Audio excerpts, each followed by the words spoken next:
सेठ जी मेरे कागजात। मुझे खुश करती रहो, मिल जाएंगे सब तुम्हें।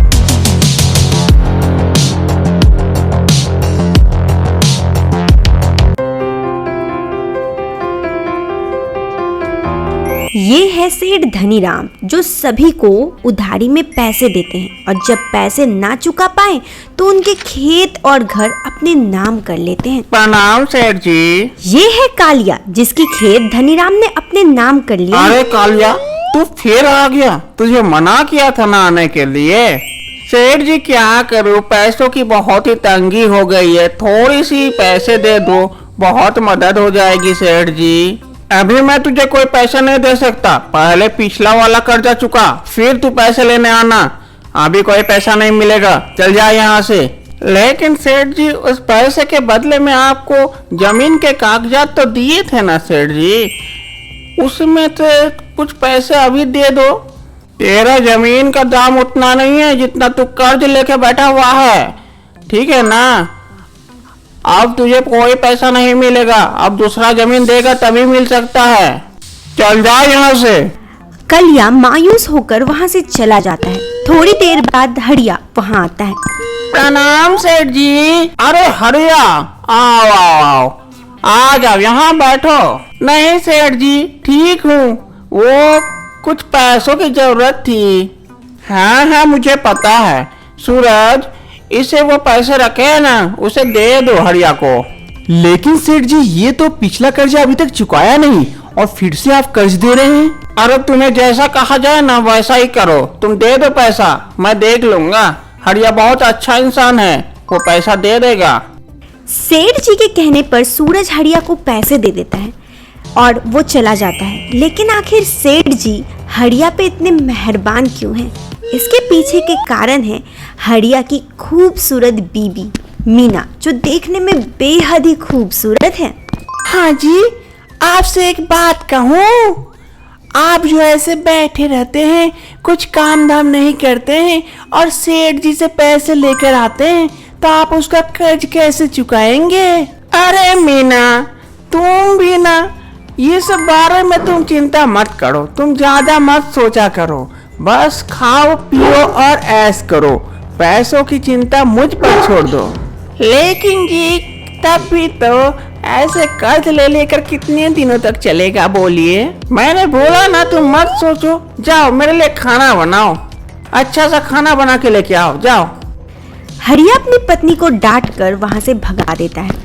इधर एक दिन फिर हरिया सेठ जी के पास जाकर सेठ जी के पास बैठकर उनसे फिर पैसे मांगता है। अरे सेठ जी कुछ पैसों की जरूरत थी, दे दो। अरे हरिया, मैं तेरा इतना ख्याल रखता हूँ, तू भी तो मेरा ख्याल रखा कर।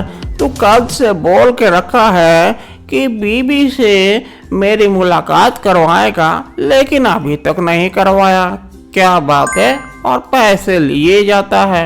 अरे सेठ जी आप नहीं समझते हैं, आपके पैसों से मैं उसे नई नई साड़ियाँ, अच्छे अच्छे खाना खिलाता हूँ, इसी तरह से उसे पटा रहा हूँ, उसे मना रहा हूँ आपके पास लाने के लिए।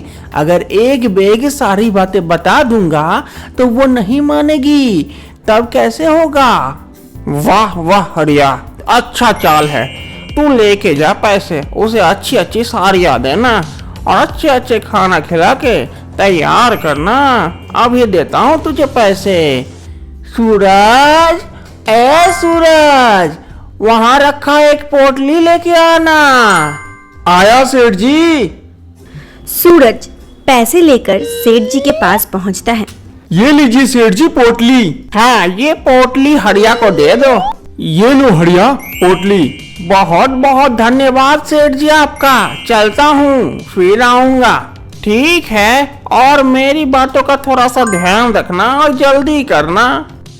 फिर से पैसे मिलने पर हरिया बहुत खुश होता है। इस बार जाकर वो अपनी पत्नी से सारी बात कहता है, लेकिन उसकी पत्नी नहीं मानती है और साफ तौर पे ना कह देती है।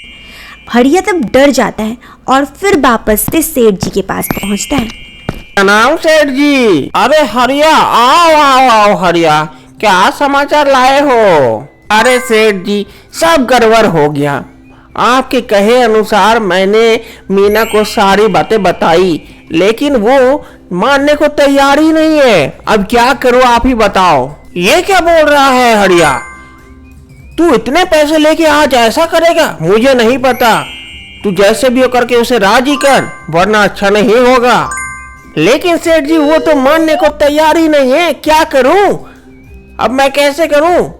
देख हरिया, मुझे कुछ नहीं पता, तब तू मुझे 1 हफ्ते के अंदर मेरा सारा कर्जा चुका, वरना देख मैं आके तुम दोनों को छोड़ूंगा नहीं, पुलिस के हवाले कर दूंगा। अरे सेठ जी ऐसा मत करो, माफ कर दो, गलती हो गई हमसे, तो अब क्या करें? अब वो मान नहीं रही तो हम क्या करें सेठ जी? तू ये बताओ सेठ जी। देख हरिया, तेरे पास 1 हफ्ते का टाइम है, अगर पैसे दे सकता है तो पैसे दे, वरना मीना को मेरे पास भेज। बस 1 ही हफ्ते में, अगर नहीं हुआ तब सोच लेना तेरा अंजाम क्या होगा।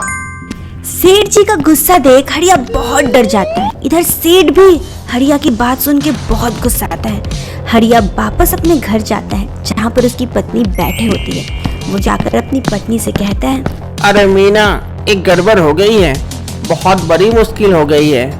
अब तुम ही मुझे इस मुसीबत से बचा सकती हो मीना, बचा लो। अरे क्या गड़बड़ हो गई? आप मुझे बताओ, मैं आपकी मुसीबत को दूर करने में मैं आपकी मदद करूंगी। अब बताओ तो सही क्या हुआ है? मैंने सेठ जी से जितने भी उधारी लिए थे उसके बदले में सेठ जी ने मुझे 1 हफ्ते का टाइम दिया है, और उसने हमारे घर के और जमीन जायदाद जितने भी थे सारे कागजात ले लिए हैं, और कहा है अगर पैसे नहीं दिए तो सारे कागजात और कभी नहीं देंगे और पुलिस के हवाले कर देंगे। अब तुम ही बचा सकती हो। मैं कैसे बचा सकती हूँ, बताओ। सेठ जी ने दूसरा रास्ता भी एक बताया है कि अगर मैं तुम्हें उसके पास कुछ दिनों के लिए भेज दूं तो वो सारे कागजात लौटा देंगे और सारे कर्ज भी माफ कर देंगे। अब तुम्हारे हाथ में है मीना, बचा लो हमारे घर द्वार को। आप पागल तो नहीं होंगे? मैं उस सेठ के पास क्यों जाऊंगी? आपने जैसे कर्ज लिया है आप ही उसका कर्ज चुकाओ, मैं आपकी कोई मदद नहीं कर सकती, ठीक है? मुझे माफ करना। मीना साफ तौर पर हरिया को उनकी बात मानने से ना कह देती है। इधर ऐसे ही कुछ दिन बीत जाता है। एक दिन जब हरिया अपने घर पे बैठा होता है तभी सेठ उसके पास आता है। हरिया, अरे हरिया, किधर है रे? जी सेठ जी, कहिए, आपका यहाँ आना? आप अचानक से यहाँ आए, कुछ बात हो गई का? तू मेरे पैसे निकालता है कि नहीं? अभी तुरंत मेरे पैसे निकाल, नहीं तो अभी तुझे मार मार के मैं पुलिस स्टेशन लेके जाऊंगा, फिर तुझे उसका मजा चखाऊंगा। जल्दी से पैसे निकाल मेरे। लेकिन सेठ जी मेरे पास तो कोई पैसे नहीं है, मैं आपको दे दूंगा धीरे धीरे करके। सूरज, मार इसे, तब ये समझेगा। अभी जाके मार इसे, 2 लात मार और लेके चल पुलिस स्टेशन। अरे नहीं सेठ जी, रुक जाइए, प्लीज सेठ जी रुक जाइए, इसे मत मारिए। मारो नहीं तो क्या करूं? इतने पैसे लेके रखा है कर्ज और चुकाने को कोई नाम नहीं, एक काम दिया वो भी नहीं कर सकता है। पैसे मेरे कौन देगा, वो कि तू? मीना, मैंने तुझे कहा था ना, मान जाना, नहीं तो ये लोग मुझे नहीं छोड़ेंगे, जान से मार देंगे। प्लीज मीना, मैं तेरे पाँव पकड़ता हूँ, मान जा, जल्दी बोल, नहीं तो अभी पुलिस को फोन करता हूँ, आएगा अभी तुरंत उठा कर लेके जाएगा। कौन देगा मेरे पैसे? मीना कुछ देर के लिए कुछ सोचती है, फिर कहती है, ठीक है सेठ जी, मैं आ जाऊंगी। जब तक आपका कर्ज नहीं चुकता तब तक मैं आपके वहाँ रहूंगी। तो ठीक है, कल से आ जाना, याद करके भूलना मत। मीना के पास और कोई दूसरा रास्ता भी तो नहीं था, इसलिए वो मान गई। दूसरे दिन जब सेठ अपने घर पे होते हैं तभी मीना उनके पास पहुंचती है। सेठ जी, अरे मीना, मेरी रानी, आ गई तुम? आ जाओ, मेरे पास आ जाओ। बोलिए सेठ जी, क्या क्या करना होगा यहाँ? अरे तुम्हें कुछ नहीं करना होगा, तुम्हें तो सिर्फ मेरी रानी बन के यहाँ रहना होगा। चलो मेरे साथ मेरे कमरे में। मीना बहुत डरी रहती है, फिर भी सेठ के पीछे पीछे जाने लगती है। सेठ इधर अपने बेडरूम आता है और बेडरूम आके ही मीना से कहता है, आ जाओ मेरी रानी, ये रहा हमारा कमरा, देखो कितना सुंदर है। आओ चलो हम लोग वहां बैठते हैं। सेठ जी, हमारा कर्ज कब तक चुक जाएगा? अरे मीना रानी, तुम मुझे जितने जल्दी खुश करोगी तुम्हारा कर्ज उतना ही जल्दी चुक जाएगा, और तुम्हारे घर का और जमीन का जितना भी कागजात है सब लौटा दूंगा धीरे धीरे। बस तुम मुझे खुश करती रहना। मीना के पास और कोई रास्ता नहीं था, इसलिए वो सेठ के बातें पे मान जाती है और ना चाहते हुए भी सेठ से प्यार करने के लिए मजबूर हो जाती है।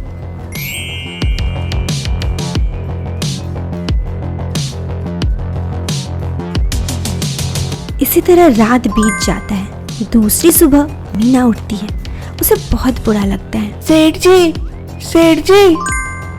हाँ मीना, मजा आ गया। रात भर मत बोलो, जो आनंद मुझे कभी नहीं मिला वो कल रात मिल गया। सेठ जी, मैं चलती हूँ। हाँ मीना ठीक है, तुम जाओ, लेकिन शाम को आ जाना याद करके, लेट मत करना। ठीक है सेठ जी। शाम को आने का वादा कर मीना वहां से चली जाती है और इसी तरह वो अपने पति की गलती की भुगतान खुद करते रहती है और सेठ खुश रहते हैं।